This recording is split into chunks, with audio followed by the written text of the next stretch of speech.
Good afternoon, everyone, and welcome back to the Montgomery County Council meeting. Just as a reminder, we have Council Member Lukey and Alvarez on Zoom virtually. This afternoon, we have a number of public hearings. Our first item is item 5, is a public hearing on zoning a text amendment 25-04 overlay zones, Bethesda overlay zone. This ZTA would amend the Bethesda overlay zone, implementing recommendations found in the Bethesda Downtown Plan Minor Master Plan Amendment. A Planning, Housing, and Park Committee work session will be scheduled later at a later date. Those wishing to submit material for the Council's consideration should do so by the close of business on April 10th, 2025. As a reminder of our public hearing testimony guidelines, your comments must be limited to the issues relevant to the public hearing topic for which you are testifying and are appropriate for a public meeting. You will hear a tone when your time is up, and we appreciate everyone abiding by their allotted time. We have Ms. Lane here, and then I'm just going to call Karen Bolte.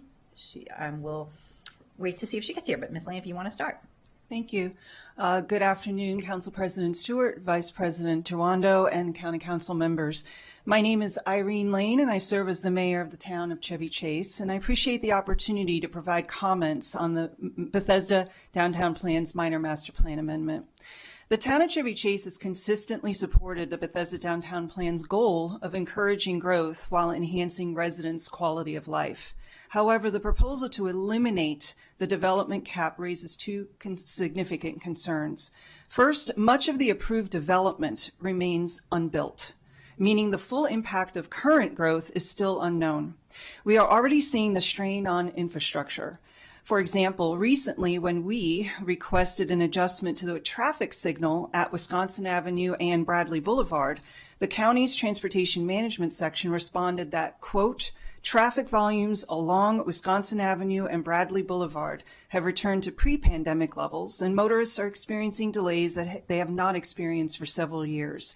As a result, the traffic volumes along the corridors in question exceed the roadway capacity during peak hours, and the traffic signal cannot compensate for the physical limitation of the roadway, unquote.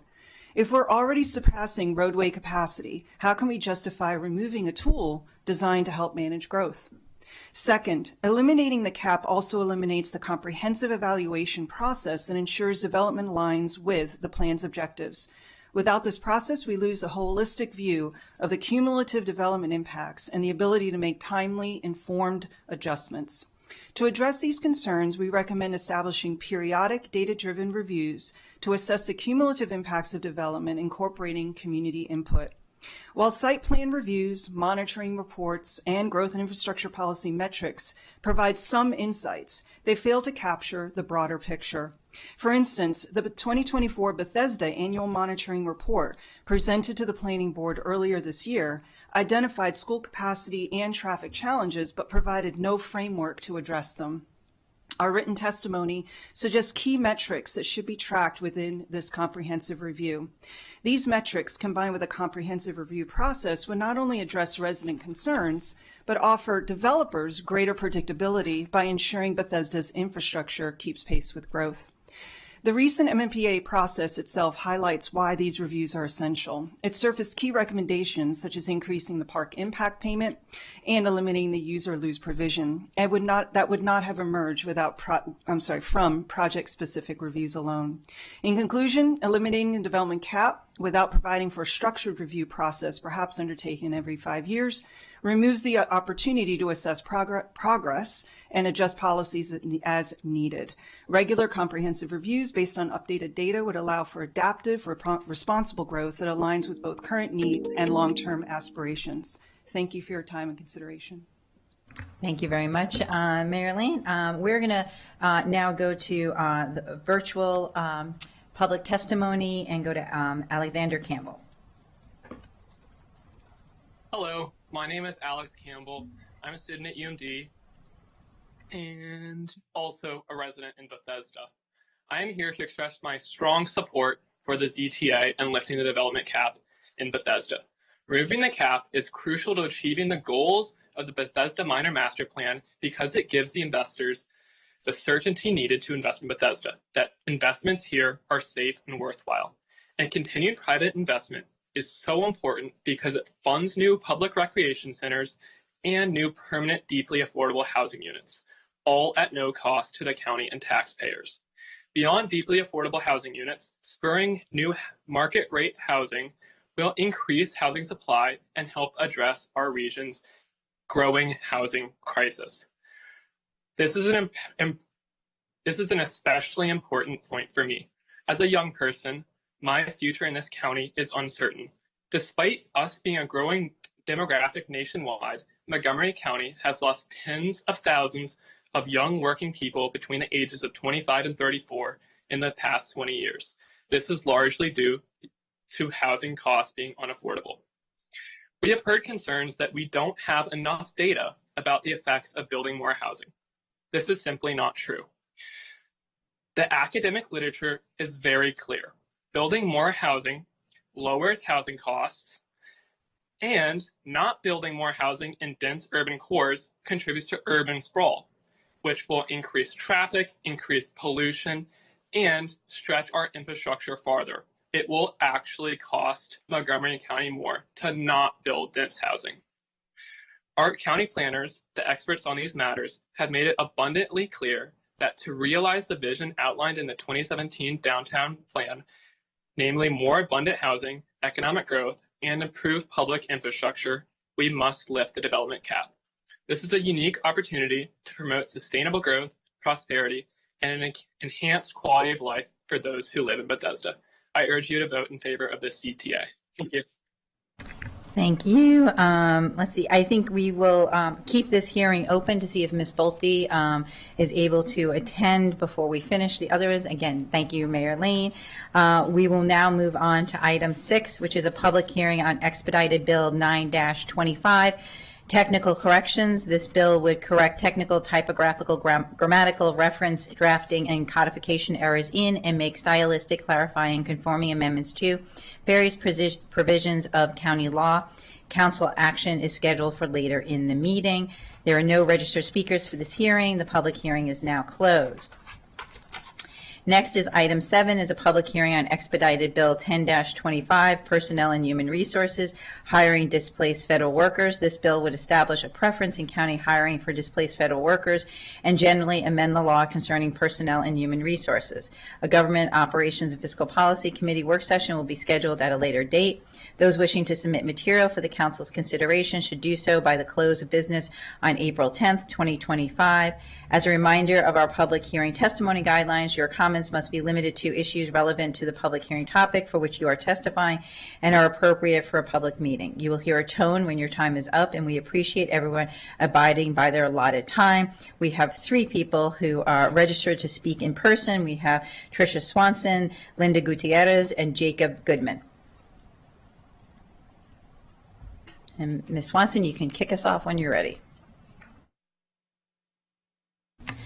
All right. Good afternoon. Tricia Swanson, Director of Strategic Partnerships, here on behalf of the County Executive. We are here today in support of Bill 1025. The timeliness of this bill hearing today is not lost on me as we're hearing news from our residents and the community about the hundreds of layoffs that they are facing happening today. So the timeliness of this hearing isn't lost on me. And we appreciate the bill sponsor for introducing this legislation. We have begun to talk to the sponsor's office about 3 issues that we need to work through so we're able to successfully implement this. So I just thought I would briefly touch on those. The biggest issue we have is just the actual implementation of this. As many of you know, we set up a new hiring program in August of 2024. And since then, we've seen a 300% increase in applicants. And I had HR pull a certain position, and there were 251 applicants for a data analyst position. 54 of those were federal workers or had worked for some federal agency. So those would be people that potentially would be required to be interviewed. So we're hoping to narrow the scope just slightly on the bill. So you're not required to interview potentially dozens of applicants, which would greatly slow the hiring process, which again would probably defeat the purpose of the bill, as we want to pull people in. The other part of it, the verification process, unfortunately, I've had to learn a lot about unemployment the last couple of months. And one issue that came up with verification of ensuring that someone had unfortunately been laid off is where they're laid off is where they receive unemployment. And so we would have to coordinate potentially with Washington, D.C. to get that information. These are all things that I think we can work through in committee or with the sponsor's office before committee. I just wanted to make sure I was raising these. And then just the bottlenecks that would potentially occur with having to verify this information, verify residency, verify unemployment, verify loss of potential revenue. And then secondly, and more minorly, the priority structure in this, tying it with veterans. We want to have a conversation about that. As many of you know, Congress implemented the veterans hiring preferences in recognition of the sacrifice they made and to try and get a higher employment rate for veterans, as they historically have faced a lower employment rate than other citizens, and just helps them ease back into civilian life. So we're wondering if maybe this should go below our veterans. And then finally, the impact this might have on internal employees and retention and promotion from within is just another thing that we heard as a potential concern. But again, supportive of the intent of this legislation and look forward to working with the sponsor and the committee on this bill. Thank you. Thank you. Now, Ms. Gutierrez. Good afternoon. My name is Linda Gutierrez, and I'd like to thank the Council for introducing this bill and for the opportunity to speak today in support of this legislation. I've called Montgomery County home for over 30 years. I'm an MCPS graduate and only left the county for 4 years while at the University of Maryland in College Park. After graduation, I came right back. I lived here while attending American University for grad school and have been here ever since. My husband has lived here his entire life. We purchased our home here, and our son is now an MCPS student. We never, ever considered leaving the county until February 23rd, 2025. After 18 years at the U.S. Agency for International Development, dedicating my career to improving global health, including helping women, children, and families access critical services, working to expand immunization coverage, fighting against malaria, and responding to the COVID-19 pandemic, I was informed that my position would be eliminated. Then I was given just 15 minutes to clear my desk. My 18-year career was gone, and my family was thrown into uncertainty. My family and I are now facing loss of income as well as, loss of health insurance coverage. To avoid financial instability, we've had to consider all options, including leaving the county and the state. But my first choice is to stay and to continue serving the public in the community I call home. This is why I've applied to a number of Montgomery County government jobs so that I can hopefully bring the skills I've built in federal service to local government. This is why this bill is so important. It offers federal workers like me who have lost or slated to lose their jobs through no fault of their own a chance to prove they're qualified to serve Montgomery County. This bill gives county residents who are public servants a chance to stay and serve rather than uproot our lives. I urge the council to support this bill and to also ensure the definition of federal displaced worker includes both employees already separated from federal employment and those who have been notified of separation within the next 6 months. Employees who have received RIF notices with future termination dates are already job hunting. They can't afford to wait until after the separation to begin the job hunt. This bill benefits everyone. If hired, former federal employees can contribute to the community while maintaining financial stability for their families. The county would gain a highly skilled and highly dedicated workforce, and tax revenue would stay local. Most of all, Montgomery County would show that it values its residents, not just in stable times, but when they need support the most. I urge you to support this bill to keep families together, talent in our community, and Montgomery County a place that values commitment and service. Thank you for your time. Thank you, and thank you so much, Ms. Gutierrez, for being with us today. And no, I'm not seeing Mr. Goodman, and I don't believe our virtual participant was with us either. Correct? All right, then this public hearing is now closed.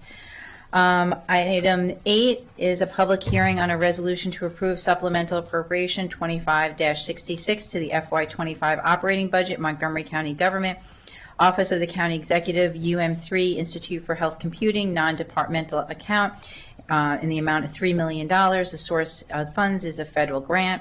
An Economic Development Committee work session is scheduled for April 10th. Those wishing to submit material for the Council's consideration should do so by the close of business today. There are no registered speakers for this hearing. The public hearing is now closed. Next item is item 9, is a public hearing and action on supplemental appropriation 25-37 to the FY25 operating budget, Montgomery County Government, Department of Transportation, Streets and Roads, roadside trees protection in the amount of $79,950. Source of funds is the Street Tree Planting Fund. Council action is scheduled immediately following this hearing. There are no registered speakers for this hearing. This public hearing is now closed. We will now move on to the action portion of this item. Is there a motion to approve supplemental appropriation 25-37? Councilmember Glass moved. Councilmember Katz seconded. All those in favor, please raise your hand. And that is unanimous, everyone. All right. I will go back now. Did Ms. Bolte, Karen Bolte? I don't see her, so then we will close this public hearing. That will do it for our public hearings this afternoon. We will now move on to item 10. Item 10 is action on a resolution uplifting Fair Housing Month and affirming Montgomery County's commitment to diversity, equity, and inclusion. And I will turn it over now to the lead sponsor, Councilmember Glass. Thank you, Madam President. April is recognized as Fair Housing Month, a time to raise awareness about the importance of equal access to housing, and it's also a time to combat housing discrimination in all its forms. The resolution that we are about to approve today affirms our commitment to housing policies that are fair to everyone, regardless of race, nation of origin, religion, gender, or physical ability. The resolution also affirms our commitment to diversity, equity, and inclusion. It's why Montgomery County is the most religiously diverse place in the country and home to 4 of the 10 most diverse communities in the nation. We are so beautifully diverse because we have policies on housing that welcome everyone from across the country and across the world. And as we watch the White House try to dismantle DEI policies and programs, we know here in Montgomery County that our diversity is our strength. We don't build walls around Montgomery County. We build housing that is needed to welcome people. And if we want Montgomery County to remain diverse, equitable, and inclusive, then we need to build more housing that is free from discrimination, and housing that is available to everyone. Thank you, Madam President. Thank you. Seeing no other council members wishing to speak, Ms. Wellens, was there anything you wanted to add? No, thank you, Madam President. Thank you. All right, then I will entertain a motion to approve this resolution. Councilmember Glass moved. Do I have a second? Council Member Friedson second. All those in favor, please raise your hand. And that is everyone. Thank you very much. The next 3 agenda items are work sessions on the FY26 capital budget and amendments to the FY25 to 30 capital improvement budget. Our first one is Montgomery College. And I will turn it over now to the ENC Chair, Council Vice President Joando. Thank you so much, Madam President. And I see we've got Dr. Williams and the great Montgomery College team here. And welcome you all down. I'll give you an opportunity to make a few comments in a second with the President's indulgence. On March 20th, the Education and Culture Committee reviewed Montgomery College's proposed CIP amendments, which increased the previously approved CIP by about $12.4 million for a total of $410.6 million. These adjustments reflected the necessary updates due to increased state allowable costs and planned facility improvements.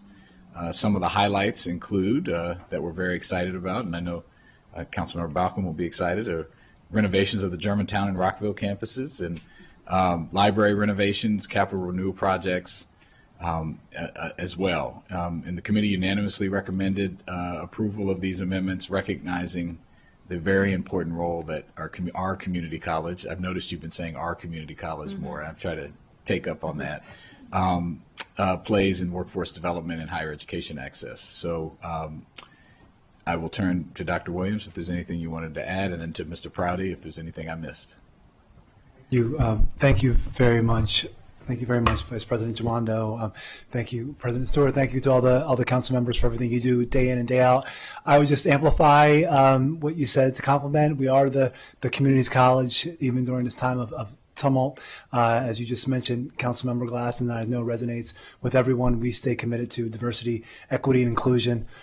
We appreciate deeply your support. The items that you mentioned create the places and spaces for our students who represent 157 countries. For our students who 50% of whom identify as first generation, for our students who almost 1 in every 3 identify as Hispanic or Latino, and almost 1 in every 4 identify as Black or African American, right?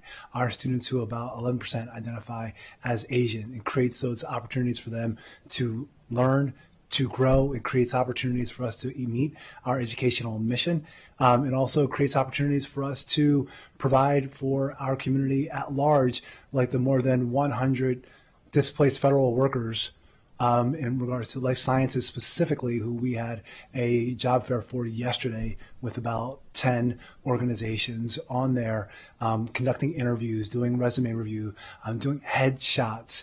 It creates an opportunity for us to have events like the World of Work and MC Experience that we just had a few weeks ago in partnership with WorkSource Montgomery and MCPS that hosted more than 5,000 eighth graders at our locations to really build what we call a college-going culture, to ensure that everyone in the county knows that post-secondary education is what they can achieve and what they should be shooting for. So you mentioned the highlights, Vice President.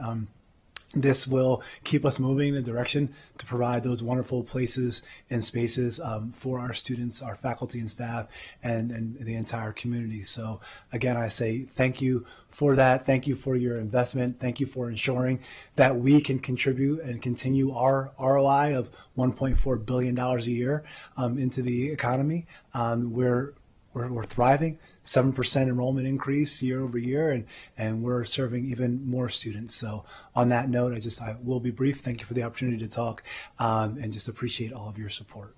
No, thank you. And I was going to mention the World of Work event. It was awesome. I heard from many eighth graders, including one at my home, about how awesome that event was. So thank you that's first annual. Hopefully we keep that going. Mr. Prouty, anything I missed? Not at all. Thank you. All right. So that was a unanimous recommendation, Madam President. Great. I'm not seeing anyone wishing to speak, and I just want to add my thanks to everything that Montgomery College is doing, the job fairs, the website to help federal workers. It's really excellent. And, we don't expect any less from Montgomery College, because we know what great partners you all are, and I just thank you for, really stepping up at this time. So we appreciate everything. So thank you. It was easy today. Thank you. All right. Next, we have item 12, which is a CIP work session on libraries. And I will turn it over again to Chair Jawando. Thank you, Madam President. Welcome our library director and our DGS folks down. That same day, we also reviewed the library refurbishment level of effort. Just to remind colleagues, this is one of the most anticipated and exciting programs we have in Montgomery County. It's almost like a new library opening when it opens up for a refresh. And that was an increase of approximately $1.86 million, or 6.8%, to ensure that our libraries remain modern and welcoming and accessible to all, which is so important, especially right now. And there was a slight, so that was a slight increase, and then there was a slight cost reduction in the Clarksburg Library project, $180,000, very small, based on updated estimates of that project. We unanimously supported these amendments, and we deferred consideration of the 21st Century Library Enhancements Amendment, which is related to, has operating budget impacts for MCPL, so we'll consider that as part of the operating budget. Mr. Anbinder, did I miss anything? Nothing to add, thank you. Okay. To give opportunity for our libraries director or Mr. Dice to add anything. There you go. Good afternoon. Darcel Graham, Director of Montgomery County Public Libraries, and thank you. I have with me two of my very talented team members, Angelisa Hawes, Assistant Director of Facilities, and Maddie Hines Schuhart is our Digital Transformation Manager. Thank you for this opportunity. And what I will say, since we're here today to talk about buildings and funding for buildings, is that we're seeing more engagement in our buildings now more than ever. Libraries, as you know, has always been about access, and not just to books, but all about talented librarians, all about digital assets, but our buildings in particular as well. Providing a safe space that is free and open and accessible to everyone is when we're seeing the need increase, and us being able to respond and having a building where the building envelopes, our HVAC systems, our furniture, the lighting, the paint is conducive for a space that everyone feels welcome, a space that is free from trauma, and also a space that we engage with our other colleagues from around the county. So with that being said, I just want to say thank you again. Thank you. Director Dice, anything? I wouldn't dream of topping that. Good. Smart man. That was a unanimous recommendation, Madam President. Great. All right. Not seeing any other comments or questions. Thank you to everyone from libraries for joining us today. And Director Graham, thank you and the whole team for what you're doing. And personally, I'm very excited about McGee Library in Silver Spring and appreciate the conversation we had about that. And so look forward to moving forward with that. So thank you to all of you. And we're going to keep moving on. Our next item is general government, county offices and other improvements. And I think that's me. On March 20th, last month, we had a government operations and fiscal policy and education and culture joint committee meetings, and we voted unanimously to approve 2 projects. The first was the only community building. It was a new project. This is 100% funded through state grants that are expected to be awarded this month in April.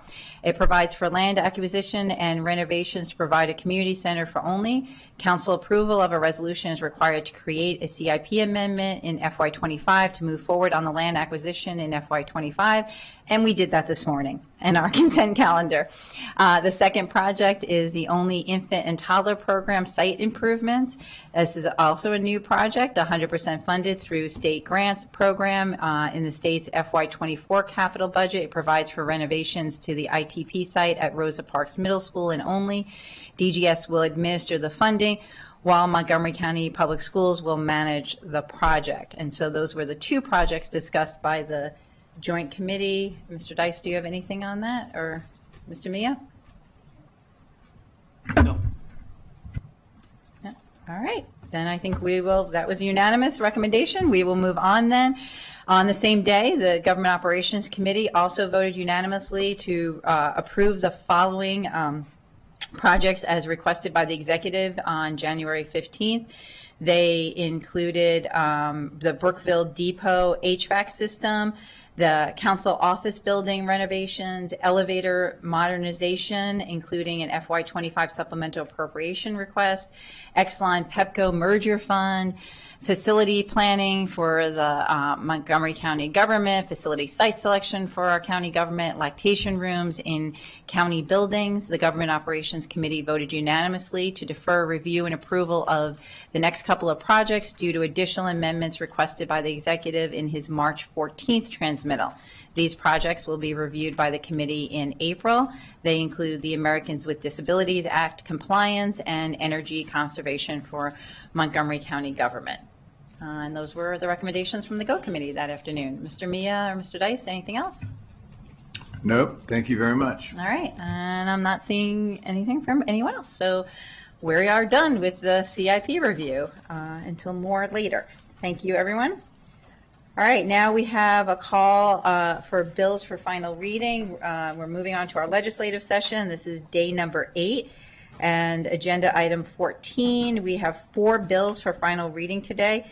The first is expedited bill 9-25, technical corrections, and we have a correction to the technical corrections cover sheet. So I'm going to turn it over to Ms. Wellens to discuss. Yes, we do indeed. Thank you, Madam President.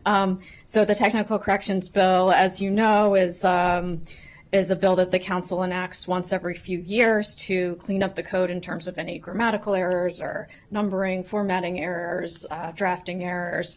And so we've done a relatively comprehensive look at the code in conjunction with the Office of the County Attorney, and thank you very much to them, to identify the corrections, and that's contained in the bill before you.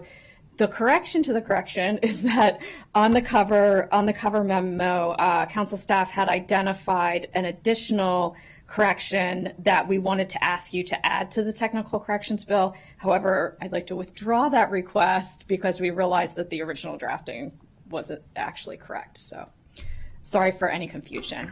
That's where we fine. are.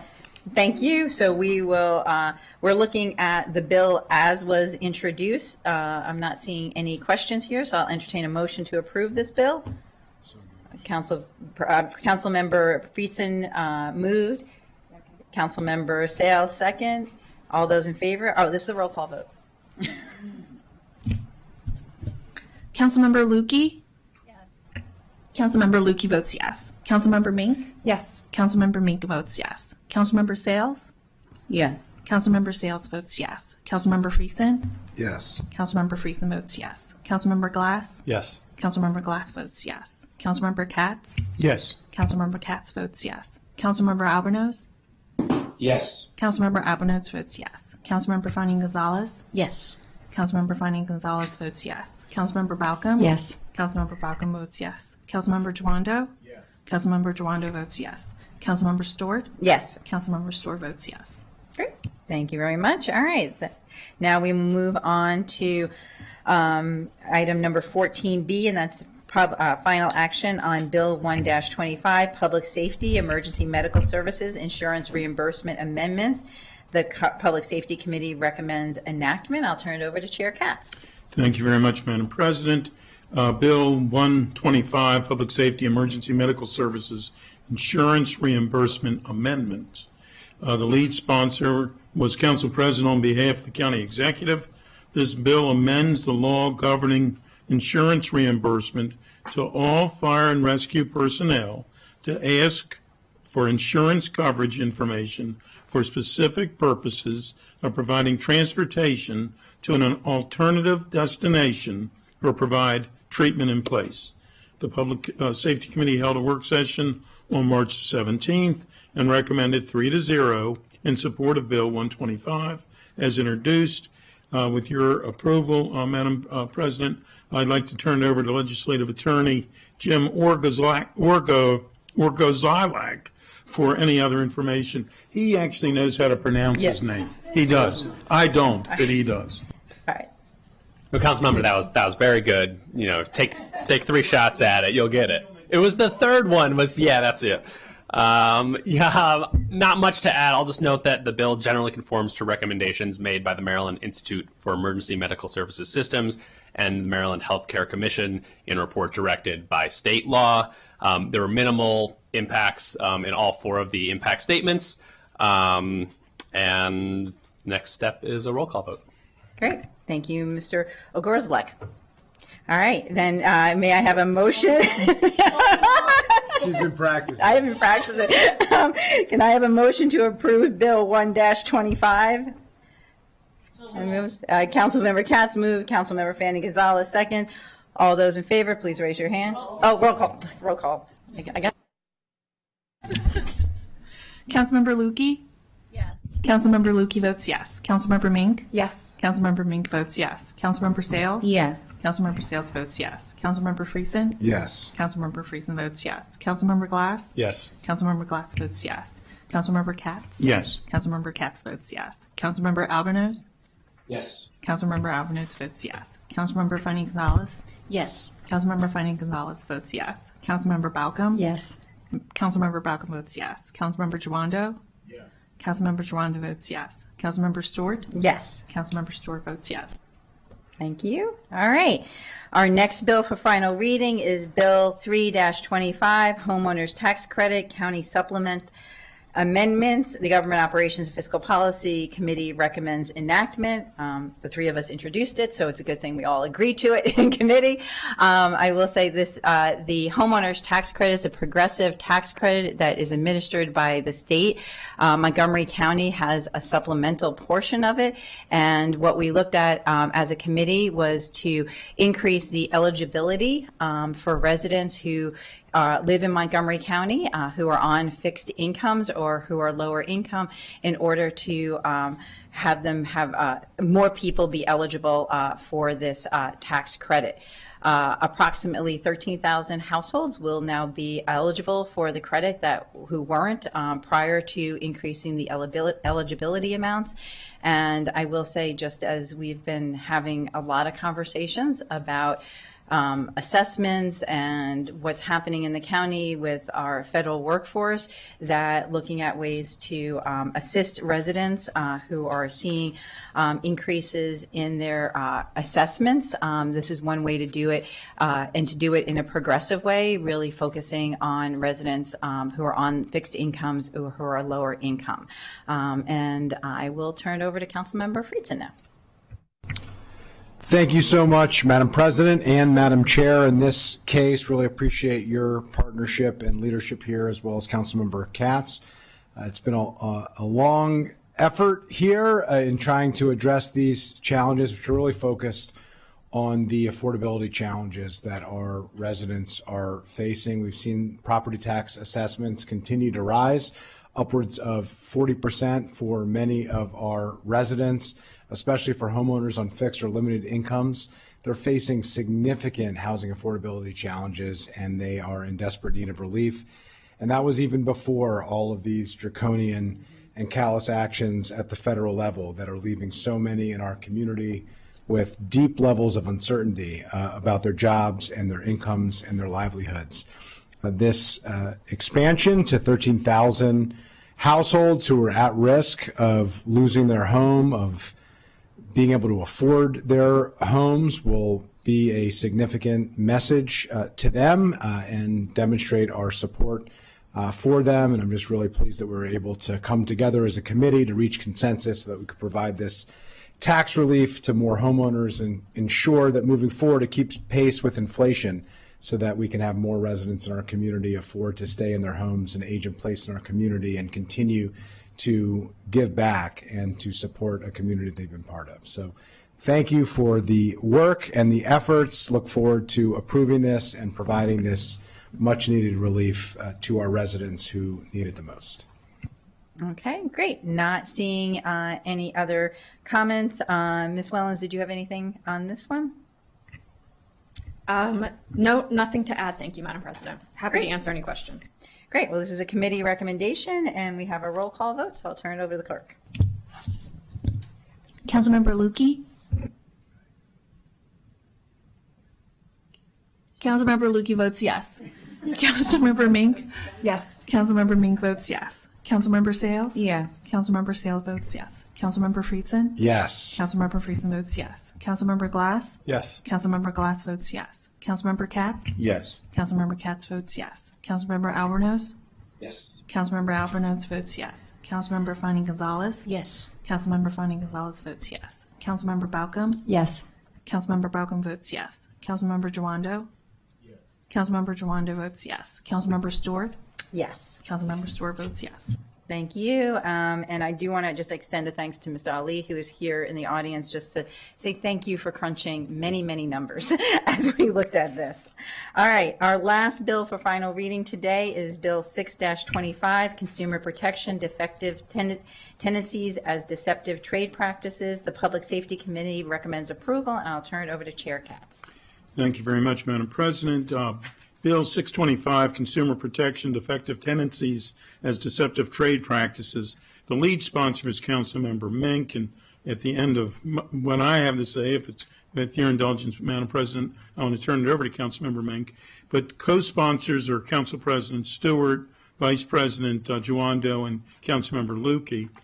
And I did want to note that the Director of Office of Consumer Protection, Eric Friedman, emailed us that he was sorry he couldn't be here, but he actually is in Annapolis. The bill would expand the Office of Consumer Protection's ability to investigate and enforce landlord-tenant issues that could include unfair or deceptive trade practices. The Public Safety Committee held a work session on March 17th. The committee asked for an update on a fiscal impact statement that included cost of adding 2 investigator positions to Office of Consumer Protection, what expenditures would be accounting for a shared caseload between Department of Housing and Community Affairs and an Office of Consumer Protection. I had recommended a memorandum of understanding be implemented between the 2 departments to clarify roles and responsibilities and avoid overlap in handling consumer complaints. The Public Safety Committee unanimously recommended approval of Bill 625. And with your indulgence, Madam President, I'd like to turn it over to the lead sponsor, Councilmember Mink, and Ms. McCartney Green for any additional comments. Absolutely. Councilmember Mink. Right. Thank you, Chair Katz, and thank you to those who co-sponsored and to the work and partnership of my colleagues on the committee, as well as the work and partnership with the executive branch through this ongoing process. Appreciate the updated fiscal statement. I know a big question, of course, as we've gone through this process over really the last year, but including, up through now, is just making sure that there's an understanding of what kind of the logistical process is going to be, and that you'll be able to dive more into the details today, and we'll continue doing that when we hopefully pass this bill. But noting that the updated fiscal analysis reflects an additional investigative staff and administrative staff person.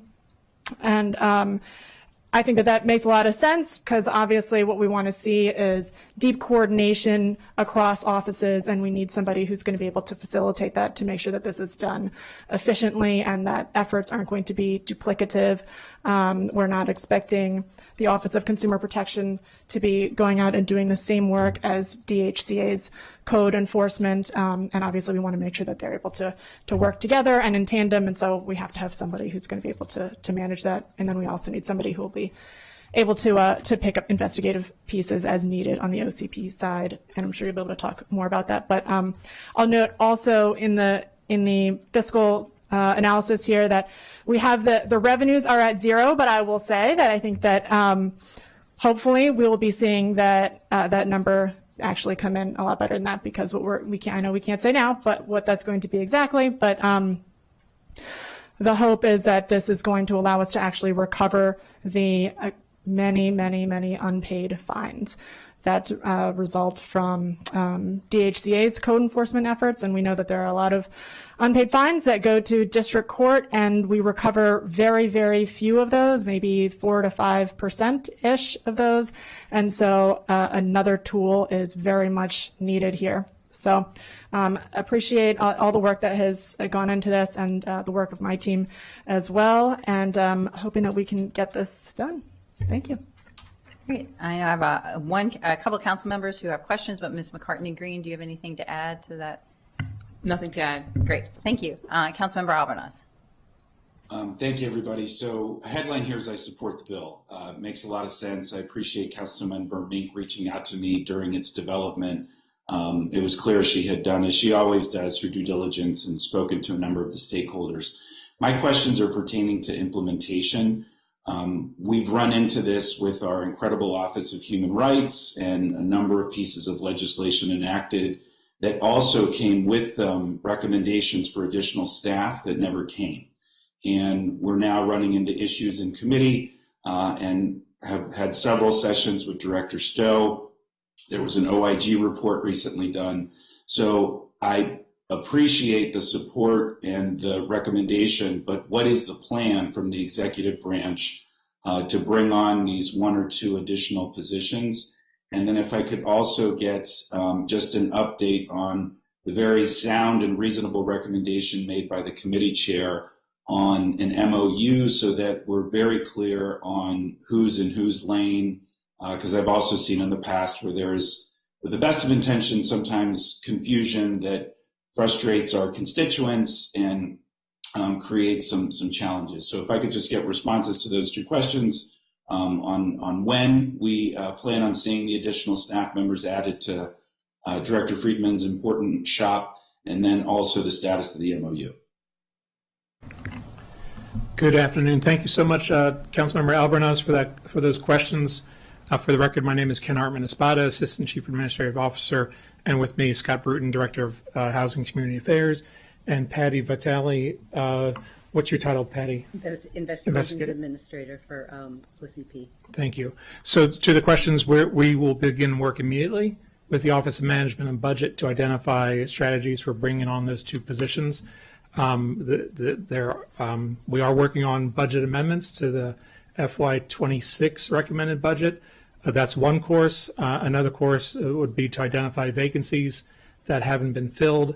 But rest assured, Councilmember Albornoz, we will be working with speed to get this done. The county executive is very appreciative of Councilmember Mink and the sponsors of this bill. It's a simple fix.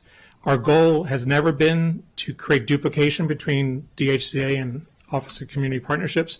We saw from the start this needs to be a consumer protection. Thank you. I'm rolling, but forget. The idea is that this bill adds additional leverage to our compliance for landlords that are significantly continue to violate their responsibilities to their customers, their tenants, and so we do not want confusion among the public on who to call when. We want a single point of entry, no wrong door approach.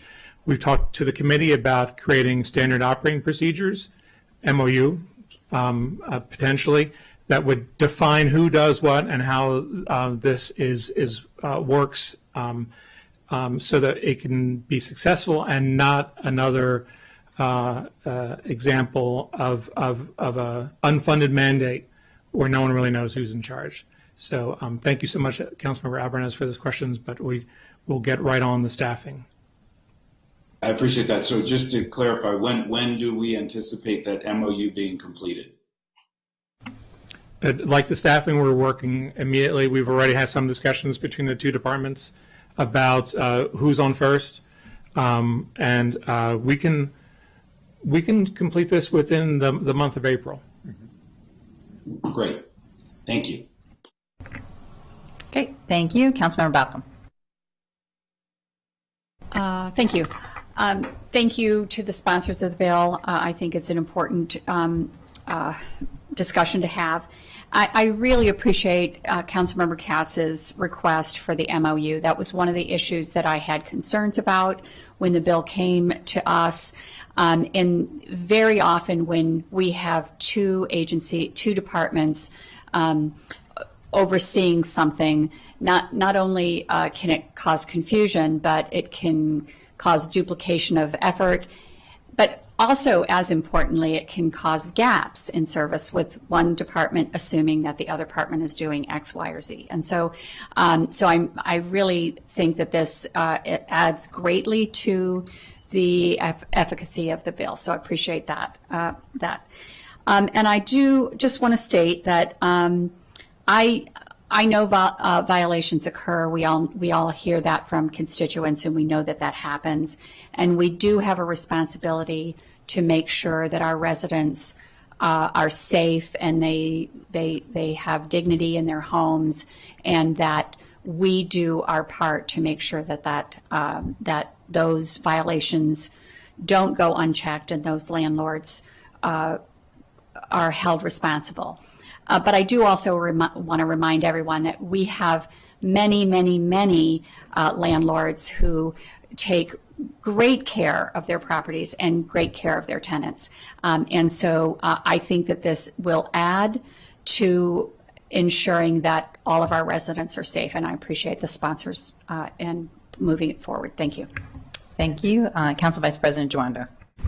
Thank you. I also want to appreciate Councilmember Mink's leadership on this bill and the issue and the forethought that went into it, and that it's going to be another tool in the toolbox. You know, we, having been on the Housing Committee for 7 years now, we meet about the, you know, for example, the landlords that aren't doing it. And again, in a county where 400,000 people are living in rental housing, there's even if a small number are not doing the right thing, it's thousands of residents, and we have those on our troubled properties list.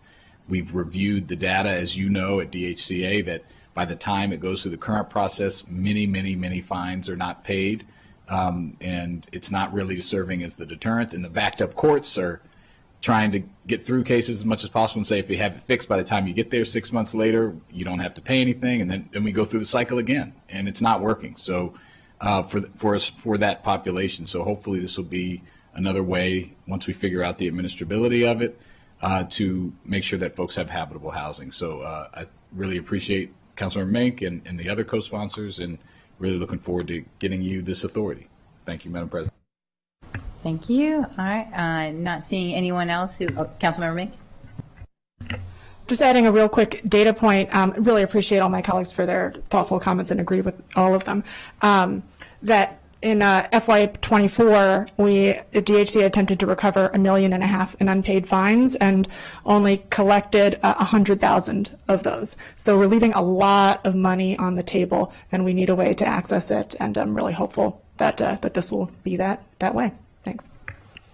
Terrific. All right. Not seeing any other. McCartney. Yeah, just wanted to note, just for everyone, including the public watching, this bill does take effect 91 days after it becomes enacted, and so it gives the department time to be able to work out an MOU before the bill actually goes into effect. Great. Thank you very much for that. All right. We have a recommendation from the Public Safety Committee. This is a roll call vote. Madam Clerk, will you call? Councilmember Lukey? Yes. Councilmember Lukey votes yes. Councilmember Mink? Yes. Councilmember Mink votes yes. Councilmember Sales? Yes. Councilmember Sales votes yes. Councilmember Friesen? Yes. Councilmember Friesen votes yes. Councilmember Glass? Yes. Councilmember Glass votes yes. Councilmember Katz? Yes. Councilmember Katz votes yes. Councilmember Albornoz? Yes. Councilmember Albornoz votes yes. Councilmember Fanning Gonzalez? Yes. Councilmember Fanning Gonzalez votes yes. Councilmember Balcom? Yes. Councilmember Balcom votes yes. Councilmember Joando? Yes. Councilmember Joando votes yes. Councilmember Stohr? Yes. Councilmember Stohr votes yes. Great. That was our last item today. So our meeting is now adjourned. Thank you, everyone.